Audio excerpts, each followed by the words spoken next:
Qaxda kollecə qəbul üstündə qonşusunu döyən şəxsə hökm oxunub. Modernas xəbər verir ki, hadisə ötən ilin yanvar ayında baş verib. Belə ki, 1993-cü il təvəllüdlü Qax sakini Fərruxun ad-soyad şərtidir. Həyat yoldaşı sevgili texnikuma qəbul olmaq istəyib, lakin topladığı bal kifayət etməyib. Bu zaman qonşusu Müşfiq ad-soyad şərtidir, ona kömək edə biləcəyini bildirib və işi yoluna qoymaq üçün 3000 manat istəyib. Fərrux isə yalnız 2500 manat verə biləcəyini bildirib və tərəflər razılığa gəliblər.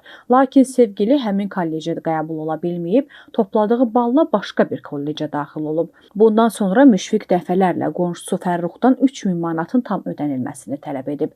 Fərrux isə sən bu işi həll etməmisən, niyə pul istəyirsən deyərək pulu verməkdən imtina edib. Bu məsələ onların arasında gərginliyə səbəb olub. Hadisə günü 12 yanvar 2024-cü il tarixində Müşfiq binanın girişində Fərruxu saxlayaraq ona mənim arvadımın adı hallanmasın deyib. Ondan sonra tərəflər arasında mübahisə yaranıb. Aralarında yaranan mübahisə əlbəyaxa davaya çevrilib.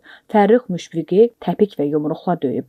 Ekspertizaya görə onun alın sümüyü sınıb, baş beyin sirkələnməsi və digər zədələr qeydə alınıb. Fərrux isə məhkəmədə özünü müdafiə edərək bildirib ki, əslində Müşfiq onu boğmağa çalışıb və o sadəcə özünü qorumaq üçün qarşı tərəfi itələyib.